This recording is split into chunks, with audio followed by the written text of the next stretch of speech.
So I'd now like to introduce the chair of this session, Yacob Mulugetta, who is the partnership lead at CCG and also the international engagement lead at UCL in London. Thank you.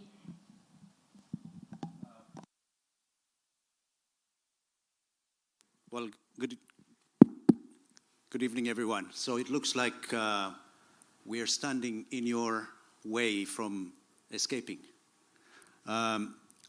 This is going to be a very light discussion around a network that we used to have. It's still there in a very dormant state. It's called LCEDN. That's Low Carbon Development Energy. LCEDN. You see, I mean, we're quite rusty about even the acronyms. Yeah. Essentially, I mean, it is about low carbon energy and the network around it, and with a focus on developing countries. So this was a program or a network that was initiated. What is that? 2012, 13, 2012, on the back of a whole series of projects that the then DFID, Department for International Development, funded. And I think, there were something like 12 projects, am I right, Ed? 13 projects, okay, near enough, yes. And what happened was that the LCEDN, which, Ed was chairing and managing and was co-chairing with co-chairing. I mean, I'm near enough, but not quite there. On 3 counts. Yeah, 2012, no, 2013. Anyway, but many of us. I mean, I had a project that I was involved in around agro industries and clean energy in Africa. There were a whole series of projects that actually led to things like the MEX and other work, at least because MEX is essentially the same sort of network that was built in that journey that we had. Now, and it was always the case that LCEDN was, in my view, severely underfunded. We could see, all of us could see the value that it was bringing, because it was bringing universities, their network, as well as not just in the UK, but also in the South. And so we came up, we were thinking with Ed not long ago, to see whether there is value in bringing back this network, and in a much more of course, responding to some of the critical issues that we're dealing with at the moment, but in a much more loose kind of way. So that's really what this discussion is about. This is just, the first discussion, which is going to continue, and we've got colleagues also in, online who are part of this, this network. But before progressing, I thought perhaps, Ed, who has a much deeper knowledge about it because he ran this network, to just give us a little bit of the history of the network. Thank you, Yacob. First thing I would say actually is that in the publicity for this session, there were a number of additional speakers. Yuba Sakona, Fatima, also from the United Nations University. Unfortunately, I think, as is the case with events at the COP that are not actually part of the COP, unfortunately, people get taken up by events in the COP itself, where they're actively trying to achieve the transformations that we're all here to talk about. So I'm delighted that we have our colleague Kandeh with us to talk through some of these issues. But it's a shame that we don't have our other colleagues with us.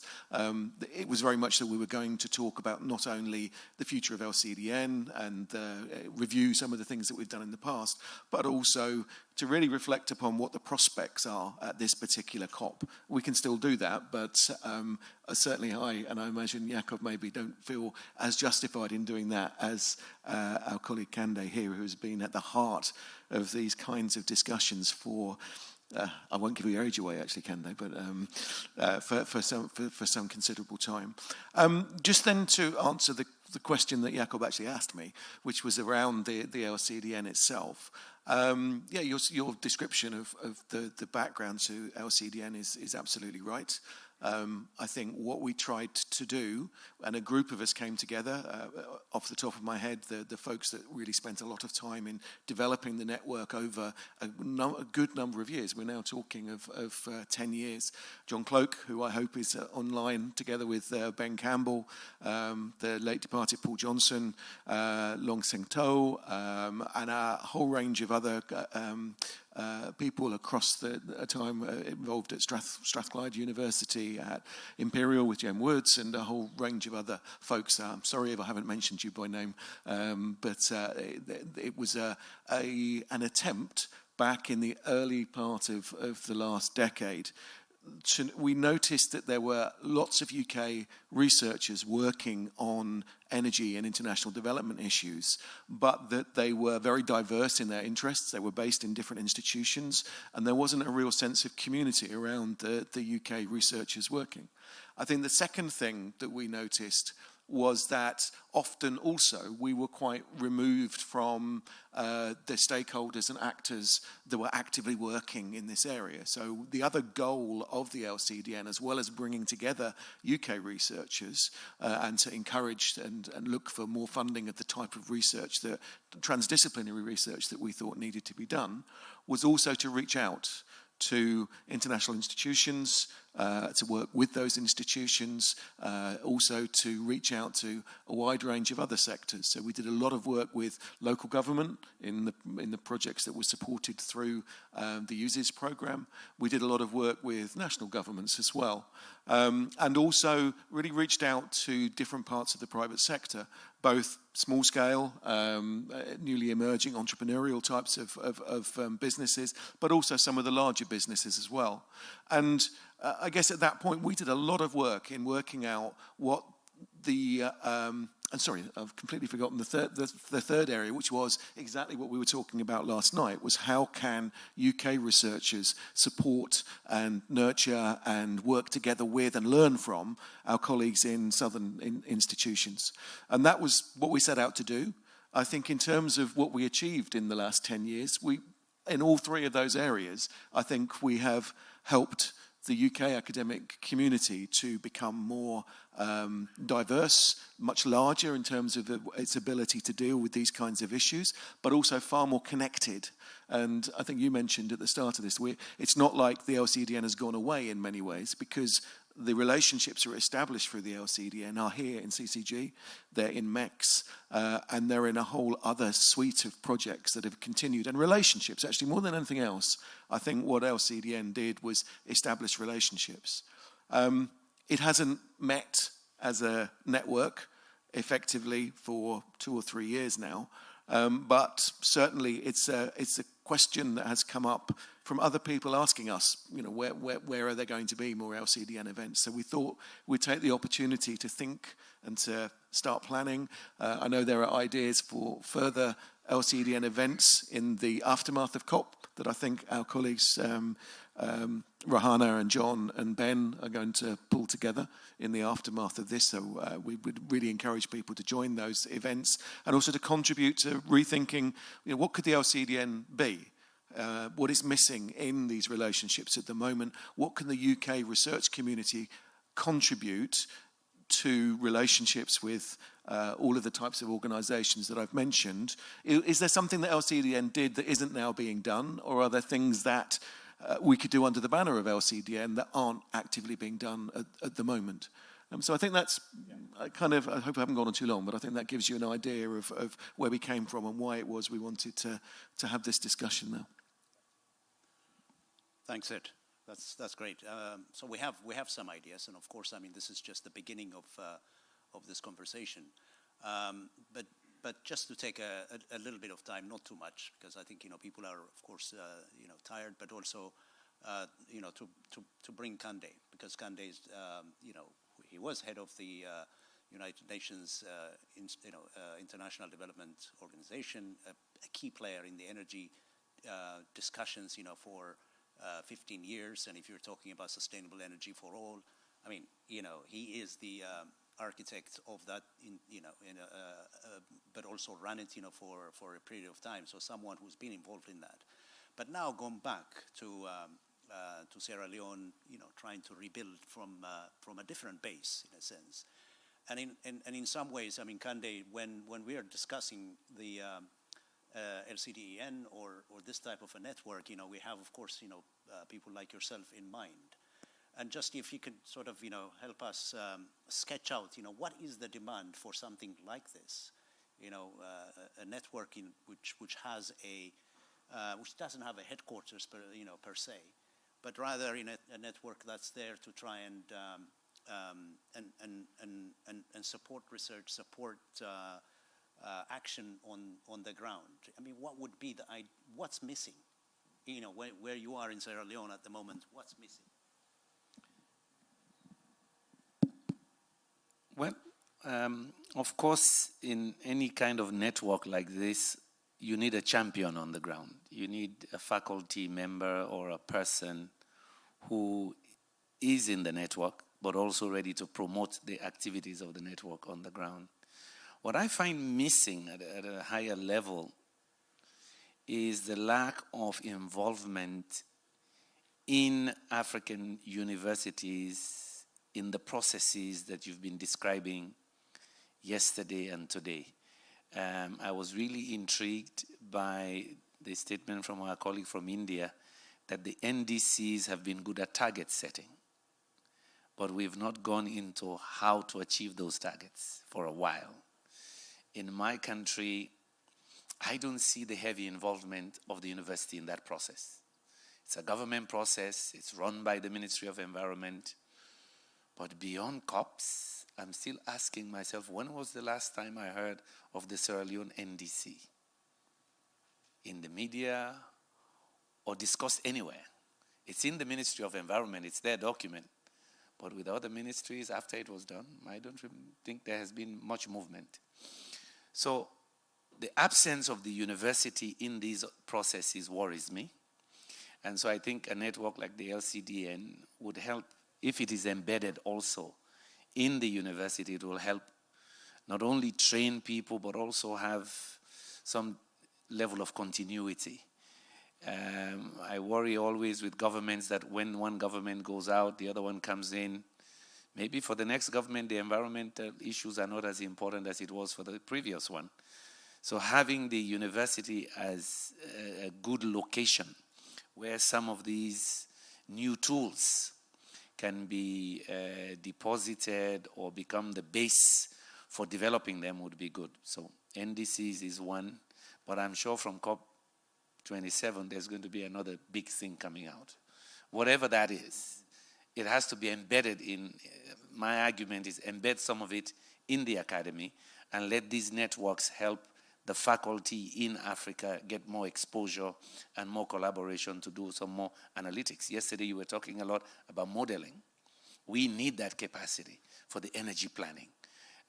Some of what is required now. This morning I was facilitating a discussion for the EU on the new $2.4 billion Green Africa-Europe Green Energy Initiative. And the EIB, the Siemens, all of those on the panel were saying planning, planning, planning. That planning requires the kind of modeling you guys are doing in CCG. It requires what was said earlier in the other panel, some degree of coordination, somewhere where somebody is connecting these issues and helping the government see the interlinkages. Because still you have the silos in getting action done. You have the different ministries. The case of Zambia just now, as I was listening to the lady, they now have a Ministry of Green Climate Change, but they already had a Ministry of Green Economy and Environment. Well, in my country, we have the Ministry of Environment, Ministry of Water, then forestry is in agriculture, fisheries is somewhere else, and all of these have been referred to in the NDCs, but I doubt if there's real coordination going on. So the LCEDN, I believe that network involving faculty from Africa will be critical in that process going forward. Ed, is there anything you want to add? I mean, I guess I come to you partly because, you know, you've run the LCD and there's a clear demand for it, that, you know, the universities are, you know, important hubs to be able to hold on to this. And perhaps even, you know, if you could say a few words on, you know, of course, you know, we're going ahead with this in some sort of way, but it has to be sustained. You know, what went wrong for it not to have been sustained? Thank you, Kandeh. I think one thing is that the LCEDN has not been very active over the last few years, but that doesn't mean that the connections between UK universities and African universities have not been active. The T programme, another of the AIRTON-funded, UK aid-funded programmes, has a really wonderful programme of collaboration between UK universities and African universities. It supported them in setting up new programmes, exploring how all of the programmes like ours can feed into those programmes. CCG also, through the summer school, has an amazing way of bringing together universities and indeed universities with planners, particularly to address your point. I think maybe what LCEDN brought that I don't see as much in what we're doing now is this sense of multidisciplinarity and transdisciplinarity. And what I mean by that is, for example, you mentioned the planners and you mentioned the modelling.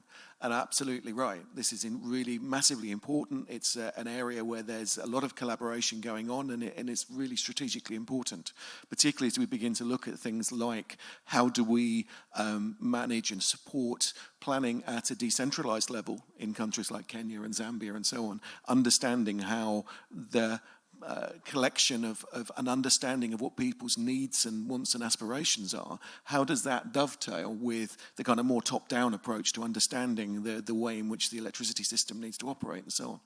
And actually quite often, and too often still, I think those two worlds are too disconnected. And I think even I see this in CCG sometimes. It's not a criticism, but it's a sense in which the technical work and how it meets much more grassroots, community-focused, local government-focused work emerging out of interactions with real people on the ground as well as with their governments, I think is something the LCEDN was quite good at.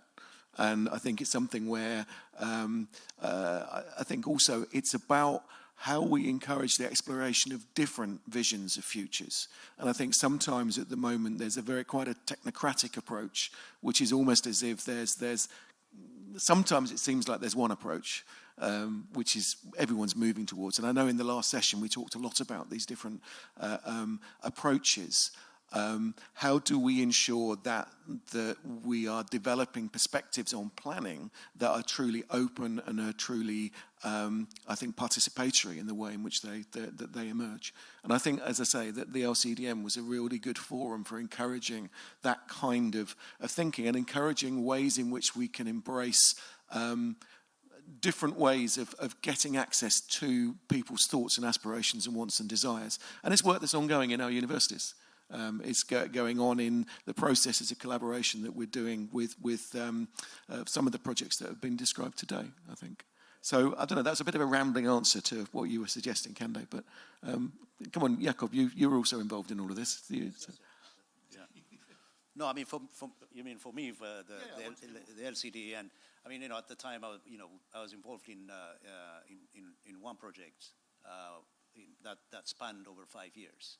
And one of the things that was quite important for us was to have a much broader sort of network, broader group of people who are committed, you know, to the cause of, I mean, I think, you know, it was labeled as low carbon, etc.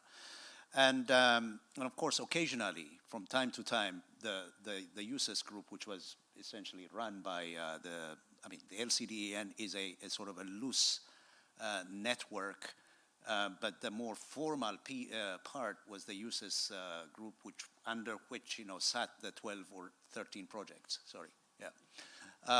So in essence, you know, what the LCEDN offered was a kind of a safe space where we would get together, you know, and just, you know, brainstorm about so many issues. You know, for example, the MEX program. mean, in the early days, it was even discussed, with, Ed and Simon Batchelor and so forth, within that forum. So many other ideas, and I think to some extent, even the CCG program itself, at least the person who was involved with the uses and the LCEDN program itself, who later on was the main contact for CCG. So you can see that a lot of the sort of ideas, the good those ideas around CCG, the early ideas came from that sort of interaction. So it created that space, which is why I mean you may remember which is why I was saying look, if this thing is going to be sustained, it has to be supported quite well in order to for the network to have any real currency and real sort of roots on the ground. Because I've seen in the past that, for example, there was even remember KAR, this was the knowledge and research, this is a long time ago, isn't it, like in the 90s, mid 90s or late 90s. So there was a KAR program that the UK, and that KAR program, for instance, it generated so much, capability, capacity, or whatever you call it. A lot of people working on energy and development work. A new government came. KAR was scrapped. We lost. Even me, I was working on UK-based sort of energy issues, because the funding simply wasn't there. So in some ways, what we had with the LCEDN is that it was very much, dependent on the financing that was coming from DFID. So the question is, how can you kind of emancipate yourself from that? How can you come out of that in order for this kind of a network to flourish? Of course, it will require champions, as Kandeh was talking about. It will require people who are going to be self-sacrificing, people like Ed, who later on continue to run it for quite some time. But we, valued it, a lot of us who are in that. But I think, it needs to be of a different type now. It needs to be a lot more aggressive in terms of the way in which, we structure it. Aggressive, I don't mean like, formal necessarily, but it has to actually think about, that this network needs to survive. It needs to have maybe multiple champions. It might need to have multiple hubs, not just in the UK. Maybe one of the hubs could be at Furabe University, for example. So I guess my next question to you, Kandeh, is if we were to, what would be the process by which we could, say, for instance, find champions in Sierra Leone, who would be able to kind of embrace this idea, and what can we do about that? That's a tough one. I suppose, on the one hand, you can argue that probably the kinds of people that might be interested in this are in the environmental space initially. And so you have ANSEM, the African Ministers of Environment. Some of them may or may not be people that were appointed based on their expertise in the environment field. So that could be one source where you could get possible names of likely champions in some countries. The energy ministers, they don't seem to have a powerful group like ANSEM. ANSEM is well coordinated and supported by UNEP. The energy ministers, maybe except through IRENA now, where they are also looking at renewable energy and so on, they might also have some kind of a convening responsibility there for that group. So from those two groups initially on the environment and energy side, the other people we need in this discussion always is the Ministry of Finance. And there, I'm just looking at our context in Sierra Leone, I don't hear much discussion about environmental issues, energy transition issues in the ministries of finance. And they're so critical in this space in the whole discussion of energy and economic development, energy and the social impacts, positive impacts you can have with access to energy.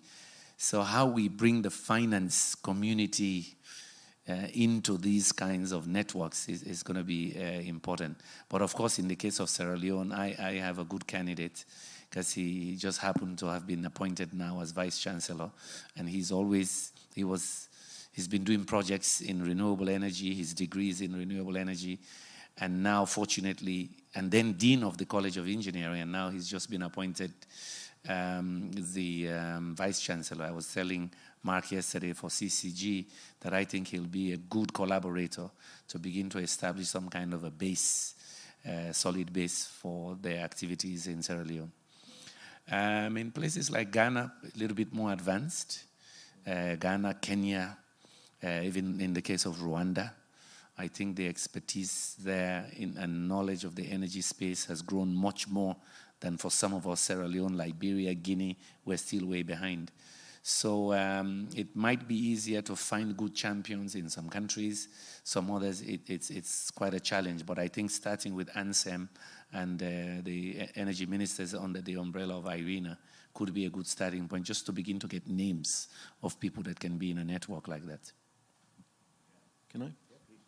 I think one of the things that, okay, two things I want to cover.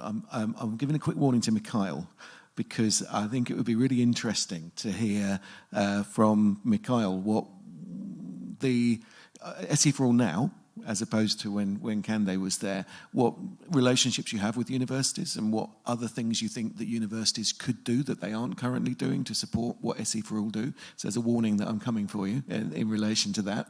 I think the other thing, though, is one of the things that stymies the kind of long-term building of sustainable relationships, it's always like this, is funding. So we know that we have been through some quite difficult periods recently. I don't just mean by the LCEDN losing its funding, but also through some of the issues we faced with cuts and so on over recent years. And that has damaged relationships, in some senses. We've managed to preserve and to strengthen in other cases. So I think that's an important context to understanding this. And what it also then means, though, is if we are dependent on an individual funder or on large-scale funding in order to do things, then it means that you're inherently, at some point, that funding will stop. So I suppose if we're trying to build long-term sustainable relationships, then maybe one of the things we need to be is aware of how we can try and do things as cheaply as possible. So that could mean things like, for example, we ran a whole range of LCEDN events in person, and we paid for colleagues who didn't have the resources to come to those events, to go to those events and so on. That immediately means you need a lot of money in order to be able to do that. However, one thing we have been talking about this year is running events that are entirely online, because we've shown that you can actually do that from our experiences during COVID. So I wonder if that's one area that we could try and utilise. And I guess, Kandeh, one question of that is, to what degree, from most of the universities that you know in the African countries that you work in, would the bandwidth support that kind of collaboration, do you think? And if not, is it support for the basic IT services within institutions that might be a good thing to look for funding for? For sure, using digital communications will be a good beginning now to revive those links again, or introduce some new players to that network. COVID showed the potency of that over time. So I feel that starting with linking some of those practitioners in Africa to a digital platform on the LCEDN will be an important beginning. And of course, you're right, getting funding so that every now and again those experts could meet in a particular location, hopefully in Africa itself, would be necessary, because funding for tertiary education is a big problem. Yoba made the comment yesterday, which is true. Our universities struggle. Everybody's focusing on basic education and secondary school education, but the universities are really struggling. and the numbers heading for universities are getting larger every time. So getting some good initial funding. I don't know if philanthropics have an interest in this area, but folks like the Bezos Earth Fund and others who are just beginning to get into this development field might be looking for ideas like this. We'll come back to you to discuss that one, Kandeh. The experts are here. Yeah. Well, we've been joined with fresh energy. And well, we've been talking about this network that that we used to have in the UK academic community, you know, which was labeled as low carbon development, low carbon energy and development network. I always got that one wrong, you know, always. But now it's kind of dormant. It's not as active as it was. Partly it's to do with the funding, and now largely because, you know, we have the MEX program, the CCG, and a few other UK-based programs, and we were talking about using these as a catalyst to reignite, you know, to restart this. It doesn't have to be the same type of a network, but something, you know, that will offer a kind of a home for scholars, academics, researchers, policymakers, but also extending this, you know, sort of globally. And Kandeh has been sort of giving us some advice on how best to do this. That it needs, you know, champions, but, you know, we're also talking about having champions and hubs in African countries. And this is just, you know, we are brainstorming around the utility or the value of something like this for institutions in Africa, you know, that will offer a kind of a bridge or a platform for all of us to be able to interact. What do you think?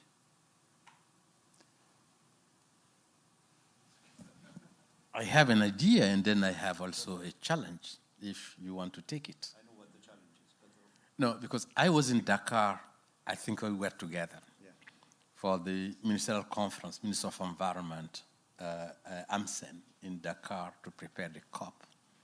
I have seen something that was not usual in Dakar. There were no Coca-Cola, there were no Fanta, there were no Sprite. There were only local fruits, local juice, baobab, bisap, mad, and then from those countries. You know, at the same time, because there is a huge potential of non-wood products to valorize in the African country, particularly in West Africa. Because if you take the mad, you take any of those fruits, the seed you can extract cosmetics, oil and other. You can have fruit. And then the vitamin C in baobab is much more higher. Some people said 5 times or 10 times than orange. And then it's very needed in outside. What is unfortunate in those countries, those trees are becoming charcoal and firewood. So to link that with the discussion we had with the issue of electricity cooking, imagine a program of research on and then how you improve the productivity of those trees and then the fruits. And then you create a micro enterprises with energy you provide. At the same time, you know, the woman will stop, you know, using firewood and charcoal, and then they will have micro enterprises related to all those, and then you will, you know, boost the development, and then from the bottom, because the only one of the major, you know, what is not exists is energy. If you have energy, you can solve all those kind of problems. And now we have energy, we have the possibility to do it, and then we can get water, And then the good thing with one of the fruit there, the mud, if there is water, throughout the year you have the fruit. Throughout the year you have the fruit. And then you can export, you can feed the people there, you can export outside. And at the same time, it will help you to regenerate the degraded land and degraded areas. And you create a huge opportunity of job, particularly for women and for the youth. And then they will not migrate to urban area. And this is concrete. It's a research program. It's technology program. And then it's, looking of solving problems rather than doing science for science or research for research, and then to have your Scopus level high or your H high, but you solve a real problem. And this is the kind of challenge if you want to take, and we can explore that. There is some possibility to do it. And then we have to have the link also. And then the link is that to have the link with the policymakers. And then we do have a champion for the policymaker here.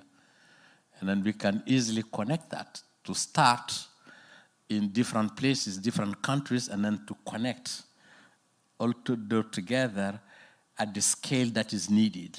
As my fellow Ogun used to say, think big and move fast. Thanks, Yuba.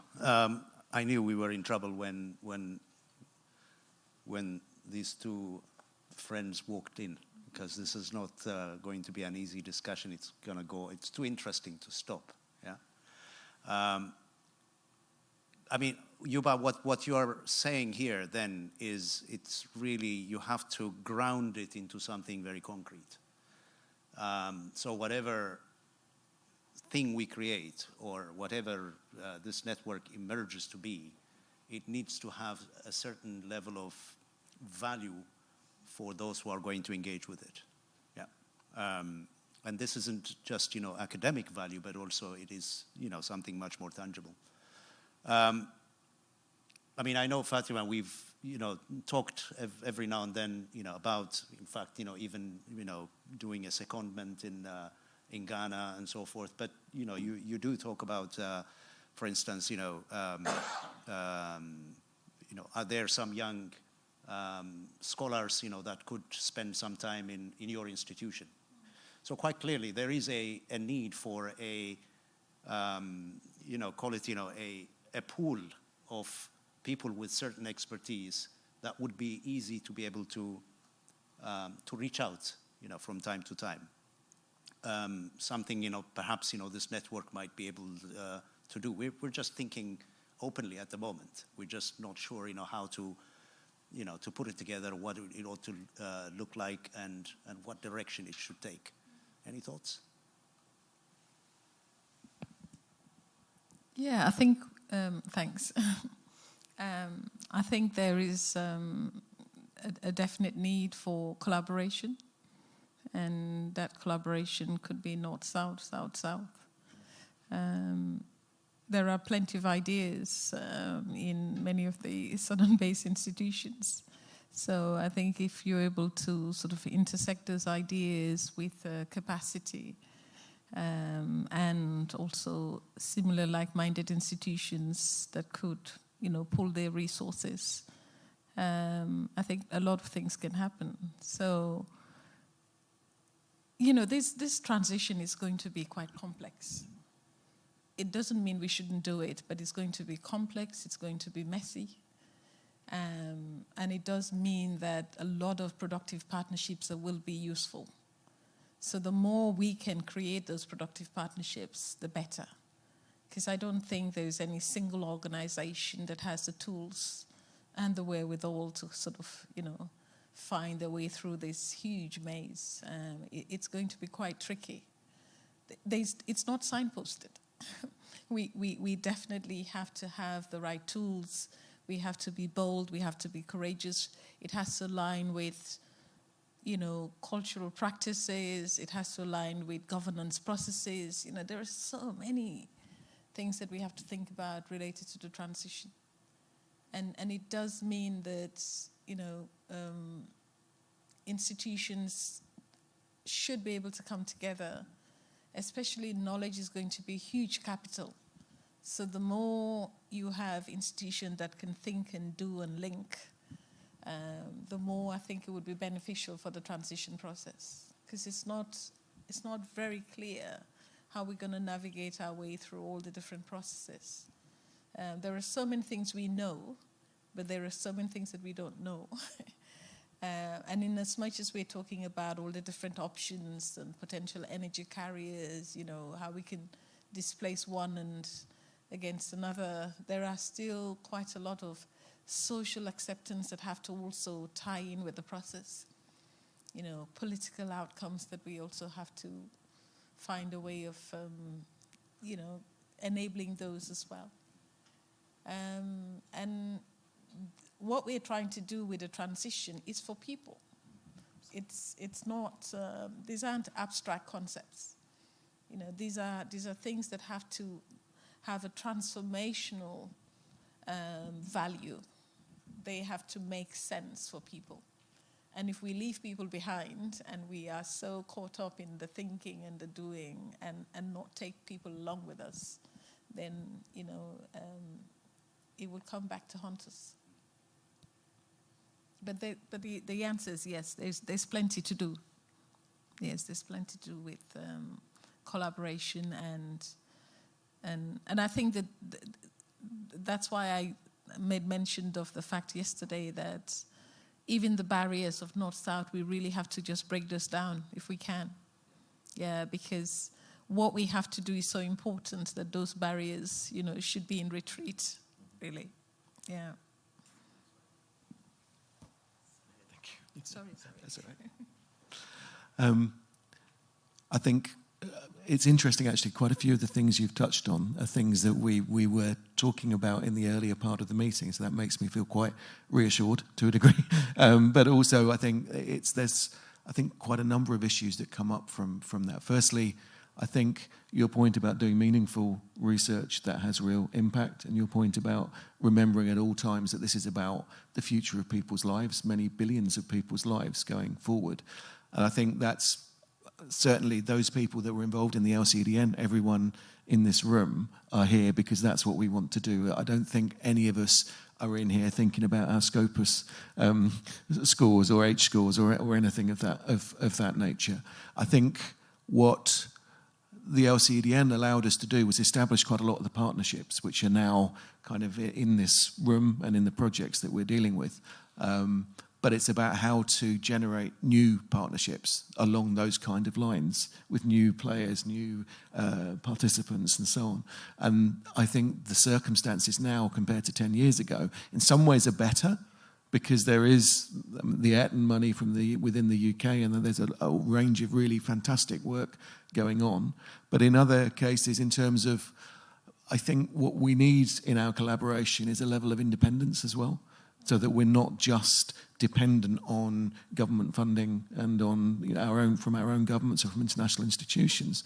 If universities are to play the role that universities should be playing, then there needs to be a level of independence in how we operate. I'm not trying to bite the hand that feeds us all in terms of doing the fantastic research that we're doing together. But I think it's also important if we can find ways to do things independently from that as well, and to question and to challenge in ways that are sometimes more difficult when we're interacting with our funders. I feel a bit awkward that we asked Mikhail to say something and then didn't give him an opportunity.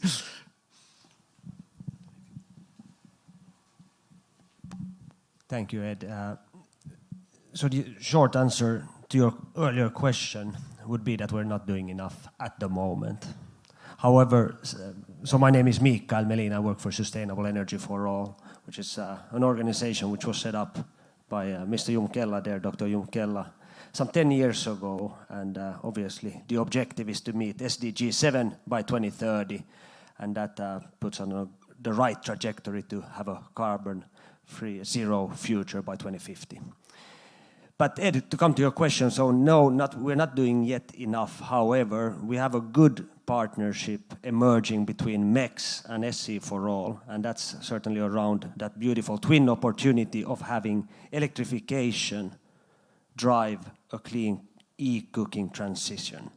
And I think that this partnership that's now emerging, we're doing a bit now, we're going to be doing a lot more next year, and perhaps this gives a good platform to expand into a network and involve other partners, universities, certainly in sub-Saharan Africa.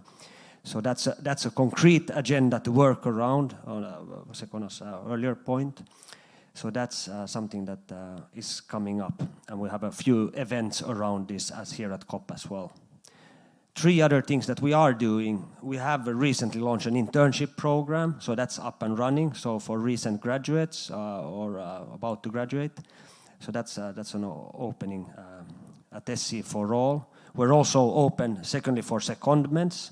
So if there's partners that would like to explore that, we're very happy to receive people to work on the joint agendas. And then thirdly, and perhaps most importantly, since a few months now, we have a youth specialist. So we have a dedicated person, a youth champion, Akil from Trinidad and Tobago, who's there to make sure that the youth is involved in everything we do.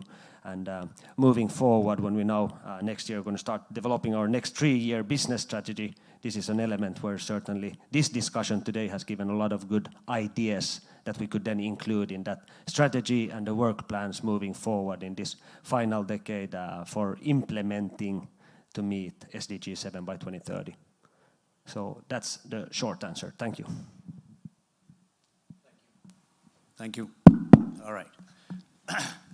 Well, we are running out of time now for real, and what we'll do is Ed will sit down, sketch out some of these ideas that have emerged, but also involve you guys as well for advice, but maybe even create whatever will emerge. But I've heard that there is a clear need for an active collaboration.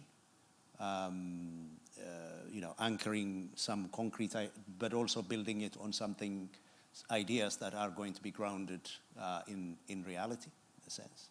Yeah. The possibility of also to go beyond UK and Africa institutions towards international institutions as well that are working in this field. So the scope can be quite broad as well, but it gives us some ideas to be able to work from. And the issue of creating institutions in Africa is something that we've talked about. I mean, Yuba, you have this idea of creating an EASA equivalent in. It's the idea to Kandeh. The one who talked, but we didn't succeed. Yes, but we did it. But the concept is still there. It's still there. He asked Ogun, myself, and Abeku, and then to come up with the idea. Yeah. African Energy, African Institute of Systems Analysis. Yeah. That's great. Okay. Well, so there are all these ideas floating about. Some of them have been realized. Some of them ambitious, but yet to be realized. But require 30 million. Yeah. I can see you move. One of the great ideas, but somehow it faded away, was when IASA, International Institute for Applied Systems Analysis, had about 500 energy experts from around the world collaborate on the global energy assessment. I remember I backed that initiative. But in addition to the 500 that were involved in the writing, there were another 300 that were there to peer review. So I just wonder who is keeping that group together. Talk about your network, but this was global. And they met regularly. I joined later on to give them a forum. That's how we started the Vienna Energy Forum.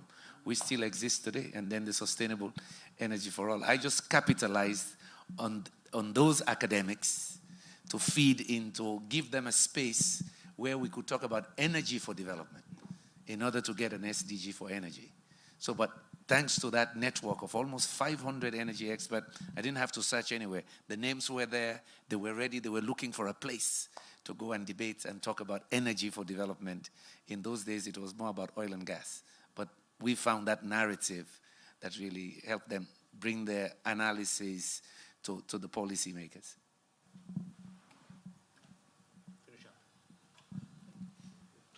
As in final summary. I think it's one thing when we started the conversation this evening, we were thinking also about reflecting on what we might achieve at this COP, or what will be achieved and what won't be achieved. We haven't really managed to get into that, but I think it's precisely what this kind of grouping of people from universities should be thinking through and contributing towards, and so on. So I think that's one thing that we didn't manage to get onto, but it will be good to continue the discussion around. I think the second thing is, you mentioned about youth, and it was Yumkella who mentioned about youth and young people. And I think just the fact that we have a number of very young people with us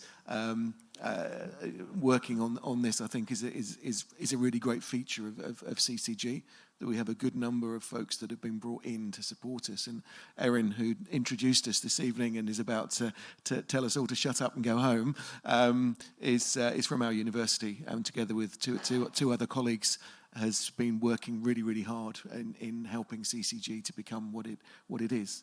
I guess finally, I've been really enthused by what we've heard this evening, and I think there's a tremendous amount that still can be done by something like LCEDN.